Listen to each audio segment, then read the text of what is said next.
नमस्कार। ल आज मेरो यात्रा हलदेखि लन्डनतर्फ। ल मेरो जर्नी स्टार्ट भयो हलदेखि। ल मेट्रो अनि हलको स्टेसन हो यो। जाँदैछु लन्डन। ल पुगिसक्यो London, central London. King cross station हो यो स्टेसनको नाम। It's so beautiful made by British people. King cross station है। कस्तो दामी भवन बनाउँछ यार यिनीहरूले पुरा। अनि यहाँदेखि घुम्दा घुम्दै अहिले त म घुम्दैछु अझैसम्म। यो किङ क्रस हो। किङ क्रसबाट वकिङ गर्दै म पुरा अच्छा यो बिल्डिङ पनि बहुत दामी छ यार। यति ठुलो छ बाफ रे बाफ। यो म पुगिसकेँ ट्रफल स्क्वायर। लन्डनको ट्रफल स्क्वायर कस्तो दामी छ यहाँ। मान्छे टुरिस्टहरू यति छ यहाँ बाफ रे बाफ। रमणीय प्लेस हो यो। रखम्बाहा यहाँ यस्तो दामी बनाएको यहाँ आर्टहरू यस्तो दामी छ। यहाँको यो चाहिँ मेरो साथी हो तेजा। हेर्नु पानीहरू वाउ। त्यसपछि घुम्दा घुम्दा जाँदै हाम्रो यात्रा अलि यतातिर जान्छ हौ।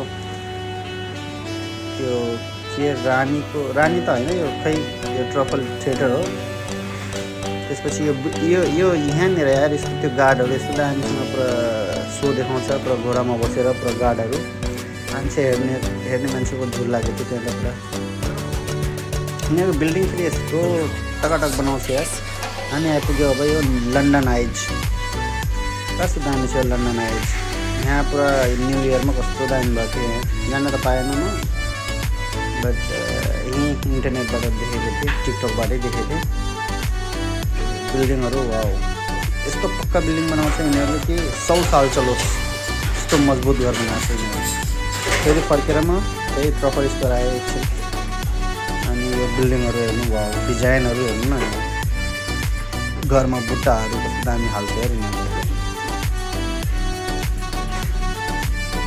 सेन्ट्रल लन्डन है यो।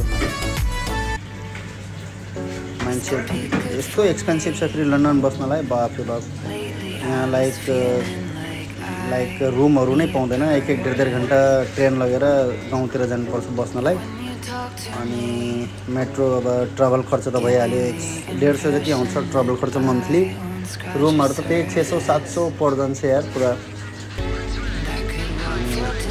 यो राति परेको म यता वापस आउँदैछु, वापस जाँदैछु भनौँ हलतिर। म भने हलमा काम गर्छु। यो फेरि यो किङ क्रस स्टेसन आइसक्यो। म वापस आउनलाई अब यसमा फर्स्ट टाइम गएको थिएँ। यो चाहिँ किङको स्टेसन हो। टाइम बनाउँछ हल यो के भन्छ यो किङ क्रस।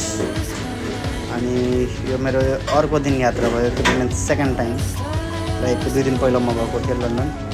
यो हलदेखि फेरि स्टार्ट भयो। यो चाहिँ हलको ब्रिज हो यो समुद्रमा। खेतहरू कस्तो दामी हुन्छ यहाँ पुरा। यति पुरा प्लटको प्लट यार कस्तो दामी पुरा ग्रिन बनाएको हुन्छ पुरा दामी छ। त्यही पनि हेर्नु पुरा गाउँहरू एक नाइसको यिनीहरूको बिल्डिङ हुन्छ एकदम पुरा दामी बनाएको हुन्छ। यो त्यही यिनीहरूले बनाएको छ पुरा। फेरि पुगिसकेँ म किङ क्रस। अहिले अर्को ठाउँमा जान भनेको थिएँ मैले। अब किङ क्रस हो किङ क्रसको स्टेसन। घुम्दा जाँदा अब मेरो यात्रा कता जान्छ। अच्छा यो फेरि म सेन्ट्रल लन्डनतिर आइसकेँ। फेरि अर्को साइडतिर हो। यस्तो पब्लिक छ। ल मौसम पनि एकदम दामी गरेको छ, त्यति चिसो छैन। त्यो पानी हो हेर्नु कस्तो दामी आर्ट छ यार।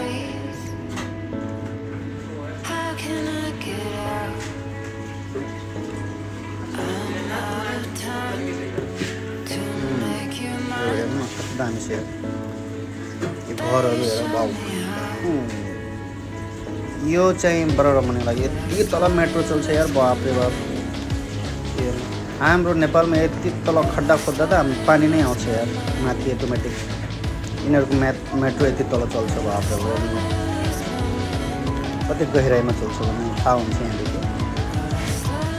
मेट्रोहरू पुरा खोकला छ, तलदेखि त पुरा मेट्रोको लाइन मात्रै बिछा छ। माथि हेऱ्यो भने यति ठुलो बिल्डिङ। खुब घुमेँ म पनि।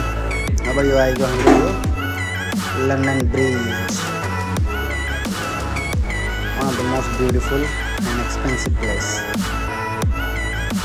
कस्तो दामी बनाएको छ पुरा ब्रिटिसहरूले जमानामा बनाएको हो। Wow, just want to say wow, like यो ब्रिज कस्तो दामी छ है। बिचबाट खोलिदिन्छ ठुल्ठुलो जहाजहरू आयो भने। मेरो साथीहरू साथी सबै साथीहरू घुमिराखेको थियौँ एकछिन। रमाइलो भयो लन्डनमा त्यही पनि। पानीमा जहाज त दामी दामी छ। चिया खाइराखेको छु साथीहरू, अनि त्यही भएर अट्किँदैछ मेरो भोइसहरू पनि।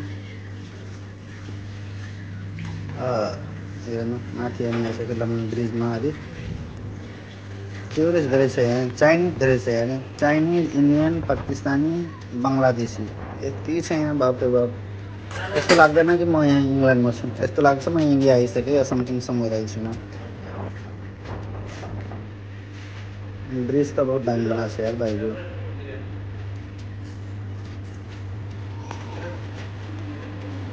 फेरि म वापस आउनको लागि मतलब ओपन टिकट लगेको थियो हो। त्यसपछि त मेरो 8 बजेको ट्रेन रहेछ छुट्टीको यार। अनि फेरि म साथीको रुममा गएँ, फेरि बिहान अर्को टिकट बनाएर घर आएको। त्यो किङ क्रसको स्टेसन हो, दामी छ है। बिहान 7 बजेको फेरि ट्रेन, यस्तो महँगो टिकट पऱ्यो मलाई। दुईवटा काट्नु पऱ्यो यार, घटाएको लाग्यो त। पहिला जाने बेला 1 हप्ता पहिला काटेको थियो, अनि सस्तो पऱ्यो। आउने बेला फेरि त्यो छुट्टीको अर्को नयाँ किनेको त यस्तो महँगो पऱ्यो। यिनीहरूको खेतहरू कस्तो दामी छ है। Thank you for watching guys, love you.